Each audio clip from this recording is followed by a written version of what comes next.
Hey guys, this is Preeti. Welcome back to my channel. दोस्तों, आज हम बात करने वाले हैं एक 2026 रिलीज्ड हॉलीवुड मिस्ट्री थ्रिलर के बारे में जिसका नाम है अ स्क्रीम इन द डार्क। कहानी की शुरुआत होती है दो ब्लाइंड लेडी ऐश और डैनी को दिखाते हुए जो एक होटल में वेट्रेस का काम करते थे। घर पास होने के कारण ज़्यादातर समय एक साथ ही आना जाना होता था उनका। ऐसे ही एक दिन जब वो अपने वर्क प्लेस की तरफ जा रहे थे तो उन्हें पता नहीं चलता कि कोई उनका पीछा कर रहा है। Black hoodie, heavy black boots और ग्लव्स पहने। इतनी गर्मी में पता नहीं इतना हैवीली कवर अप क्यों कर रखा था उस आदमी ने। इवन उस दिन जब ऐश अकेले घर लौट रही थी तब भी हमें वो आदमी होटल के बाहर ही दिखता है।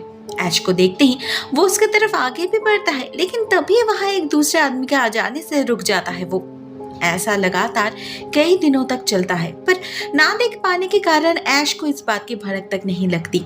इसी बीच एक दिन उनके होटल में कुछ पुलिस वाले आते हैं उनके कलीग का बर्थडे सेलिब्रेट करने, जिसका बर्थडे था सेड्रिक। वो तो इनिशियली यहाँ पर आने से थोड़ा सा हेजिटेंट था क्योंकि यहाँ पर काम करने वाले सारे वेट्रेसेस ब्लाइंड थे और यहाँ पर फूड सर्विंग भी कम्प्लीटली अंधेरे में होता था। लेकिन उसका बेस्ट फ्रेंड गाय उसे इंसिस्ट करता है और वो लोग सच में बहुत एंजॉय करते हैं। उसी रेस्टोरेंट में सेड्रिक की मुलाकात होती है ऐश से, जो पहली नजर में ही उसे पसंद आ चुकी थी। तो पार्टी खत्म होने के बाद वो उसे डेट के लिए भी पूछता है, लेकिन एक्सेसिव ड्रंक होने के कारण ठीक से बात नहीं कर पाता। ऊपर से ऐश पर वॉमिट भी कर देता है। फर्स्ट इंप्रेशन तो बहुत ही घटिया जाता है उसका। इधर होटल में भी सभी इस बात को लेकर बहुत हंसी मजाक करते हैं, इस बात से अनजान कि आज भी वो हुडट आदमी रेस्टोरेंट के बाहर इंतजार कर रहा है, पता नहीं किसका। बातों बातों में रात काफी हो चुकी थी तो होटल के हेड शेफ आंड्रे डैनी और ऐश को अपने गाड़ी में लिफ्ट देता है और वो ही पहली बार उस आदमी को नोटिस करता है क्योंकि वो ब्लाइंड नहीं था। डेलिबरेटली वो आदमी उनके गाड़ी के सामने आकर खड़ा हो गया था।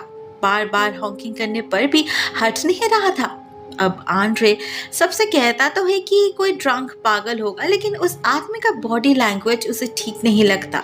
कुछ तो बहुत ही ऑफ था उसमें।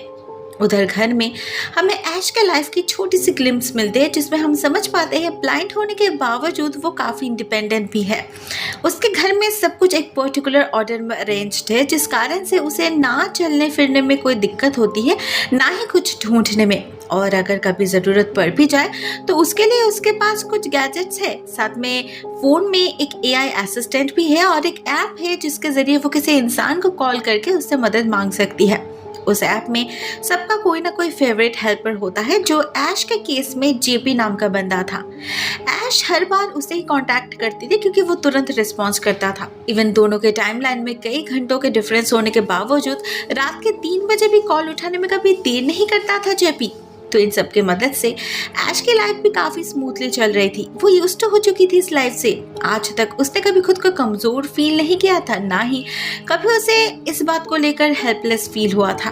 मगर उसका ये माइंड सेट बदलने में वक्त भी नहीं लगता। अगले कुछ ही दिनों के अंदर एक रात कुछ ऐसा होता है जिससे वो लाइफ में पहली बार खुद को कमजोर महसूस करती है। उस रात डैनी का शिफ्ट पहले ही खत्म हो चुका था तो वो अकेले ही घर लौटने वाली थी। होटल के बाकी स्टाफ्स भी जा चुके थे सिवाय आंड्रे के। ऐश जब उससे पूछने जाती है कि उसका काम खत्म हुआ है या नहीं, आंड्रे उसे बताता है कि वो आज रात घर नहीं लौटेगा क्योंकि अभी भी उसे क्लीन अप करना है और उसके बाद वो किसी के साथ डेट पर भी जाने वाला है। तो वो डायरेक्टली यहीं से तैयार होकर निकल जाएगा। अब आंड्रे काफी एक्साइटेड लग रहा था इस डेट के लिए, इसलिए ऐश और बात करके उसका टाइम वेस्ट नहीं करती, अकेले ही घर की तरफ रवाना हो जाती है।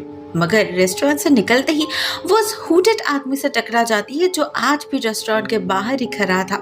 लेकिन देर रात इतने सुनसान रास्ते पर ऐश को अकेला पाकर भी वो कुछ नहीं करता। उधर घर पहुंचकर ऐश रियलाइज करती है घर की चाबी तो उसने होटल में ही भूल आई है। तो वो फिर से वापस जाती है और बाहर से ही सेंस कर पाती है कि लाइट्स अभी भी जल रहे हैं। इतना तो वो देख सकती थी वो।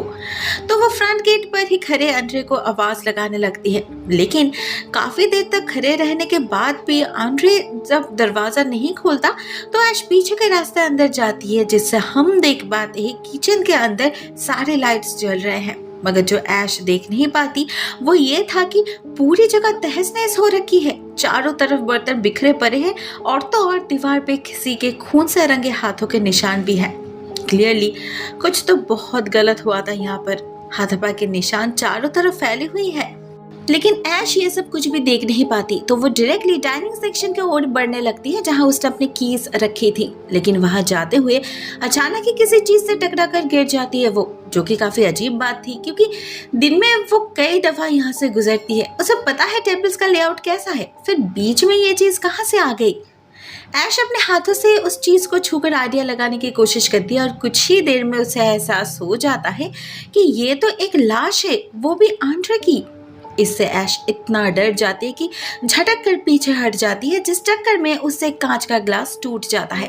तभी उसे बाहर एक गाड़ी की आवाज सुनाई देती है। अब इस समय कोई कस्टमर तो आया नहीं होगा, तो ये जरूर खूनी होगा जो लाश को ठिकाना लगाने आया होगा। ऐश उसके सामने आना नहीं चाहती थी, इसलिए वो जल्दी से सारे कांच के टुकड़ों को एक टेबल के नीचे छुपा देती है और खुद भी छुप जाती है, हाथ में एक चाकू लिए। अपनी सांसें रोककर खूनी के फुटस्टेप सुनने लगती है। हम देखते हैं ये तो वही आदमी है जो पिछले कई दिनों से रेस्टोरेंट के बाहर नजर रख रहा था।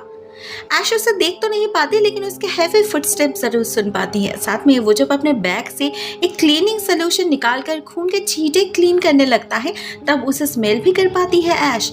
फाइनली जब वो खूनी आंड्रे के लाश को पैक करने जा रहा था, ठीक उसी समय उसे वहां टेबल के नीचे वो कांच के टुकड़े दिख जाते हैं और वो समझ जाता है उसके जाने के बाद वहां कोई आया था। तो वो और रिस्क नहीं लेता, उल्टे पांव भाग जाता है वहां से। इधर उसकी गाड़ी स्टार्ट होते ही ऐश 911 पे कॉल करती है और लोकल स्टेशन से सेड्रिक और गाय आता है इस केस को इन्वेस्टिगेट करने। ऐश ने सब कुछ बताती है जो कुछ भी उसे पता था, बट ऑनेस्टली सिर्फ heavy boots, strong scented cleaning agent से खूनी को ढूंढना इम्पॉसिबल था। ऐश के बताए गए डेट वाली बात को नजर में रखते हुए आंट्रे का फोन भी सर्च किया जाता है, मगर उससे भी कुछ खास फायदा नहीं होता। इधर उस रात जब ऐश अपने घर लौटती है तो हम उस खूनी को उसके खिड़की के बिल्कुल सामने खड़े देखते हैं, जो शायद ये देखने आया था कि ऐश सच में ब्लाइंड है या फिर वो नाटक कर रही है। फाइनली तसल्ली मिलने के बाद वहां से निकल जाता है वो खूनी। लेकिन यहाँ सवाल ये उठता है कि वो पर्टिकुलरली ऐश को क्यों चेक करने आया था। क्या उसने कल रात उसे क्राइम स्पॉट पर देख लिया था? लेकिन अगर देखा था तो उसे जाने क्यों दिया? उसे जान से तो मार भी सकता था ना वो। गॉड नोस आखिर चल क्या रहा था उस खूनी के दिमाग में। इधर इस सबसे अनजान ऐश भी और घर में चुपचाप बैठ नहीं पा रही थी। खुद को बहुत कमजोर और हेल्पलेस फील कर रही थी वो, जो उसे बिल्कुल भी पसंद नहीं आ रहा था। इसीलिए नेक्स्ट डे वो खुद ही पुलिस स्टेशन जा पहुंचती है और सेड्रिक से पूछती है कि वो और कुछ मदद कर सकती है या नहीं। लेकिन सेड्रिक को उससे बस इंफॉर्मेशन चाहिए था एज मच एज पॉसिबल, जो फिलहाल उसके पास नहीं था। जितना था उसने ऑलरेडी अपने स्टेटमेंट में बता दिया था। इसलिए गाय उसे सजेस्ट करता है कि इधर उधर भटकने से बेहतर है क्यों ना वो अपने दिमाग को किसी और काम में लगाए, जिससे उसका माइंड फ्रेश हो जाए और उसे कुछ पुरानी बातें याद आ जाए। ये आइडिया ऐश को पसंद आता है। रेस्टोरेंट तो फिलहाल कुछ दिनों के लिए बंद था, इसलिए वो अपने हॉबी पर फोकस करती है, जो था अपने टेप रिकॉर्डर में नेचुरल साउंड कैप्चर करना। नेक्स्ट मॉर्निंग वो उसी सिलसिले में पार्क भी जा पहुंचती है, लेकिन कुछ देर बाद बर्ड्स की आवाज रिकॉर्ड करते वक्त अचानक ही उसे वही हैवी बूट्स की आवाज सुनाई देती है अपने आसपास, जिससे वो समझ जाती है वो खूनी यहीं पर है, मे बी उस पर नजर रख रहा है। लेकिन उसे इस बात की भनक लगते ही वो खूनी भी भागने की कोशिश करने लगता है। ऐश उसका पीछा करती है और साथ में सेड्रिक को कॉल करके इन्फॉर्म भी कर देती है। सेड्रिक उसे बार बार मना करता है जल्दबाजी में कोई भी स्टेप लेने से, मगर ऐश नहीं मानती। पागलों की तरह उस खूनी को फॉलो करती रहती है और इसी चक्कर में एक गाड़ी से एक्सीडेंट हो जाता है उसका। कुछ देर बाद जब सेड्रिक वहां जा पहुंचता है, तब तक वो खूनी फरार हो चुका था। इससे ऐश और ज्यादा फ्रस्ट्रेटेड हो जाती है और सेड्रिक से लड़ाई करके घर वापस आ जाती है। एक्चुअली उसे लग रहा था पुलिस कुछ नहीं कर रही, नहीं तो अभी तक एक भी लीड क्यों नहीं मिल पाया। लेकिन सच्चाई ऐसी नहीं थी। इस केस को सेड्रिक और गाय दोनों ही लीड कर रहे थे और दोनों ही अपने अपने तरीके से पूरी कोशिश भी कर रहे थे। गाय ने खुद आंड्रे का फोन चेक किया था, उसके घर में जाके छानबीन किया था, लेकिन उसे एक भी सबूत ऐसा नहीं मिला जिससे उस लड़की के बारे में पता चल सके जिससे आंड्रे उस रात मिलने जाने वाला था। इवन इस बारे में पता करने के लिए तो उसने अपने एक्स गर्लफ्रेंड समांथा को भी कॉल किया था। वो भी एक शेफ है एक लोकल रेस्टोरेंट में, तो शायद वो कुछ मदद कर पाए। बट अनफॉर्चुनेटली समांथा से उसे कुछ नहीं पता चला क्योंकि उसने कभी रिप्लाई ही नहीं किया। ऐसे में इनके पास बस एक ही ऑप्शन था, डोर टू डोर जाके ढूंढना। लेकिन इस एरिया में ऑलमोस्ट 11,000 रेस्टोरेंट्स थे, तो ये काम सिर्फ मुश्किल ही नहीं ऑलमोस्ट नामुमकिन था। वो लोग ऐसे ब्लाइंडली कहाँ कहाँ ढूंढते फिरेंगे, एक भी क्लू नहीं है उनके हाथ में। ना ही उन्हें श्योरली ये पता है कि आंड्रे एक्चुअल में किसी को डेट कर भी रहा था या नहीं। गाय को तो उल्टा ये शक होने लगा था कि कहीं वो लोग इस केस को समझने में कोई गलती तो नहीं कर रहे, मतलब ये लड़के वाला मामला है ये भी या नहीं। कहीं ऐसा तो नहीं कि आंड्रे कभी खूनी का टारगेट था ही नहीं, वो गलती से मारा गया। लेकिन अगर ऐसा है तो फिर असली टारगेट कौन था? इसके जवाब में गाय या सेड्रिक दोनों को ही लगता है कि टारगेट जरूर ऐश थी, क्योंकि वो ही लास्ट तक आंड्रे के साथ थी। उधर नेक्स्ट डे ऐश जब शाम को घर लौटती है तो एक चेयर से ठोकर खा जाती है, जिससे वो समझ जाती है घर में जरूर कोई है, कोई जरूर इस पर बैठा था।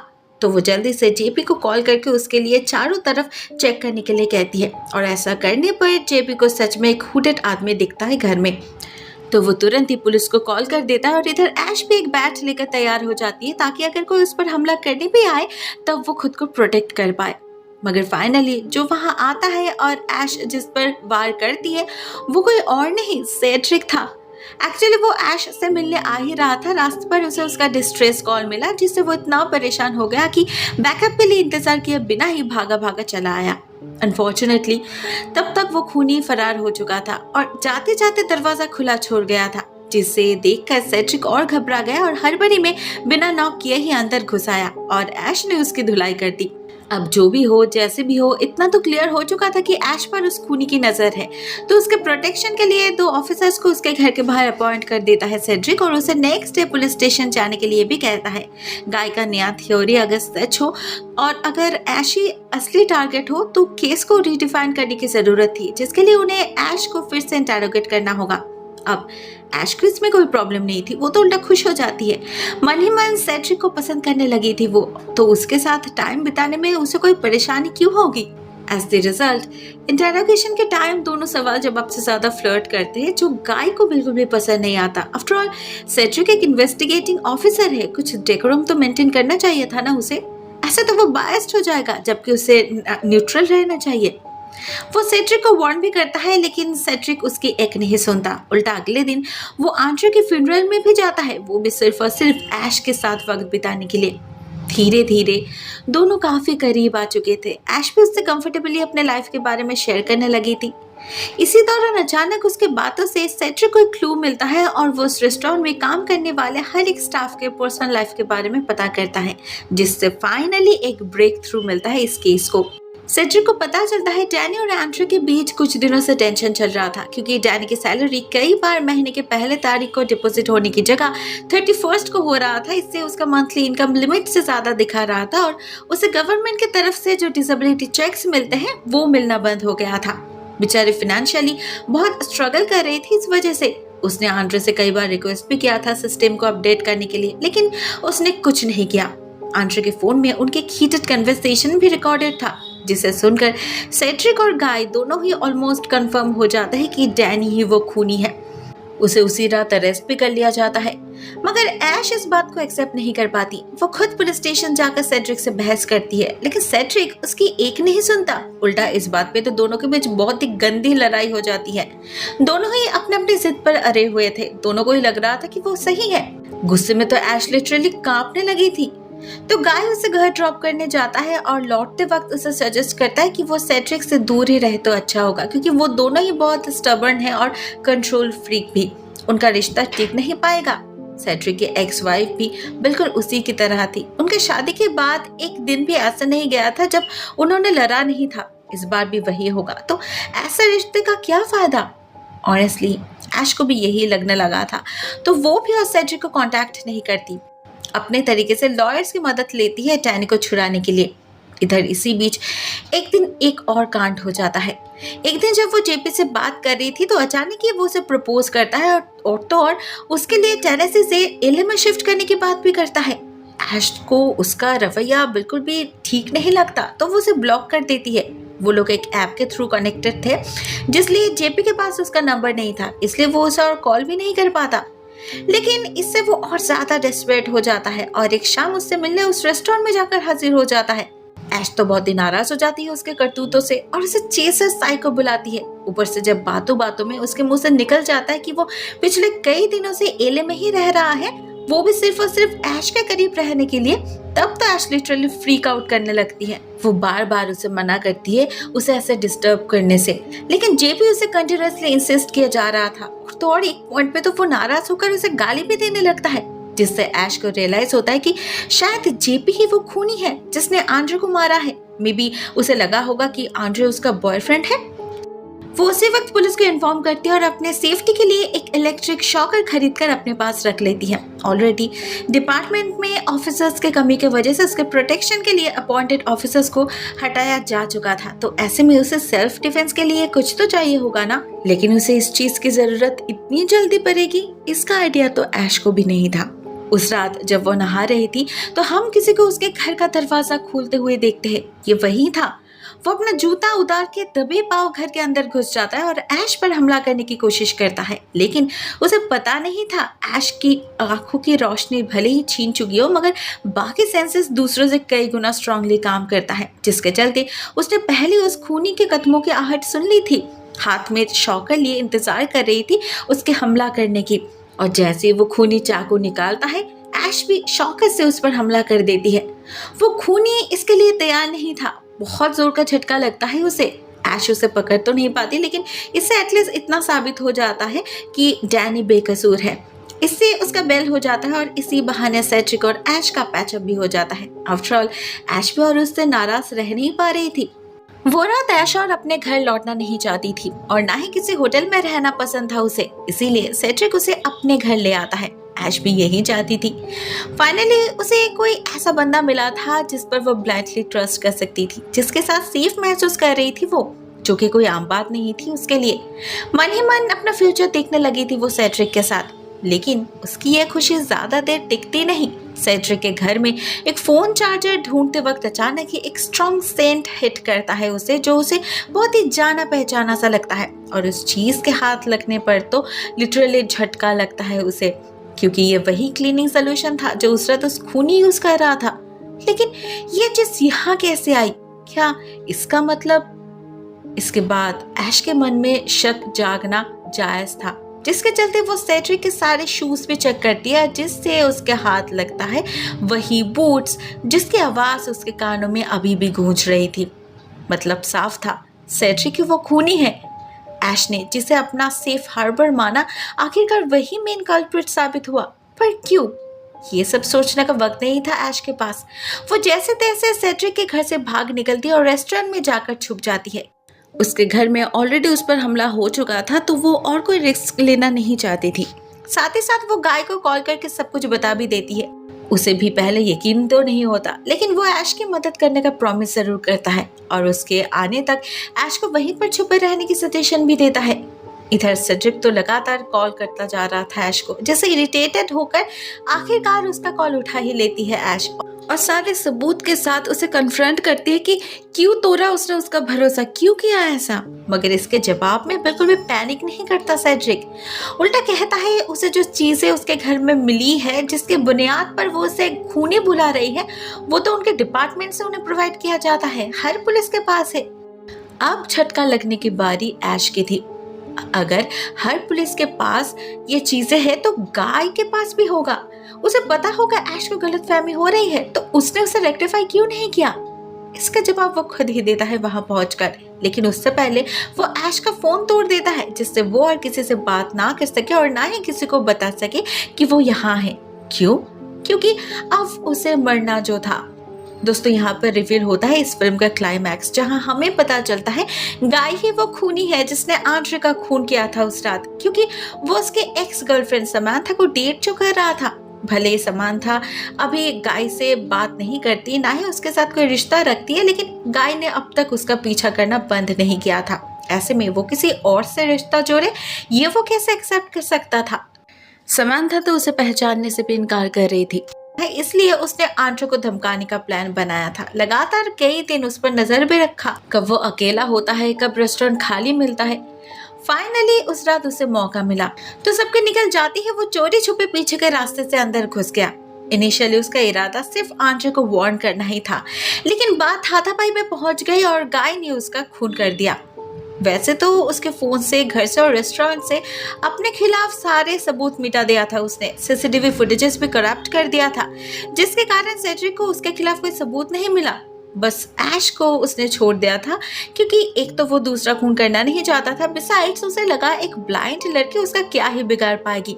मगर जब ऐश कंसिस्टेंटली पुलिस स्टेशन विजिट करने लगी, सेड्रिक की मदद करने लगी, तब गाय के लिए वो एक खतरा बन गई। उसने बहुत कोशिश करी ऐश को डराने की, सेड्रिक को मिसलीड करने की, उनके बीच झगड़ा पैदा करने की, लेकिन लास्ट तक उसका कोई प्लान सक्सेसफुल नहीं हुआ। उल्टा ऐश और ज्यादा डिटरमाइंड हो गई। ऐसे में उसे मारने के सिवा और कोई ऑप्शन बचा नहीं था गाय के पास। उस रात उसके घर इसीलिए तो गया था वो, लेकिन उस इलेक्ट्रिक शॉकर की वजह से वो खुद ही घायल होकर लौटा। फाइनली आज ऐश ने खुद उसे वो मौका दे दिया। अब इसे वो गवा नहीं सकता। इस बार पूरे तैयारी के साथ आया था गाय, लेकिन इस बार भी उसने ऐश को अंडर एस्टिमेट करने की गलती करी थी। उसकी ट्रू आइडेंटिटी रिवील होते ही ऐश खुद को बचाने के लिए रेस्टोरेंट का मेन स्विच ऑफ कर देती है, जिससे चारों तरफ अंधेरा फैल जाता है और उसमें ऐश खुद को छुपा लेती है। उसके लिए ये अंधेरा कोई प्रॉब्लम नहीं था, उल्टा इसी का फायदा लेकर वो गाय पर हमला भी कर देती है और उससे उसकी बंदूक छीन लेती है। मगर शूट किस तरफ करना है ये उसे समझ नहीं आ रहा था। ऑलरेडी गाय ने लाइट्स ऑन भी कर दिया था, जिससे वो ऐश को देख पा रहा था और उससे खुद को छुपा भी पा रहा था। दूसरी तरफ ऐश को पता था यही उसका लास्ट चांस है। अगर आज ये बंदूक उसके हाथ से छीन गई तो वो जिंदा बच नहीं पाएगी, इसलिए वो गाय के लिए एक ट्रैप बिछाती है। वो एक रैंडम शूट करती है ताकि गाय को लगे वो भटक चुकी है। इससे वो कॉन्फिडेंट हो गया और हंसने लगा और उसी हंसी के आवाज से ऐश ने उसे लोकेट किया और गोली मार दी। भले ही ऐश का इंटेंशन बस उसे घायल करना था, लेकिन फाइनली उसी की गोली से गाय की मौत हो गई। ऐश ने फिर उसी के फोन से पुलिस को कॉल करी और सेड्रिक ने आकर सब कुछ संभाल लिया। आखिरकार उनके बीच की सारी गलतफहमियां दूर हो चुकी थी, तो वो लोग एक बार फिर से पैचअप कर लेते हैं और यहीं पर इस मूवी का एंड हो जाता है। दोस्तों, कैसी लगी आपको आज की कहानी? कमेंट सेक्शन में अपने थॉट्स शेयर जरूर करना। आज के लिए बस इतना ही दोस्तों। Thank you so much for watching this video. बहुत जल्द मिलते हैं किसी और नई वीडियो के साथ। तब तक के लिए टेक केयर, टाटा।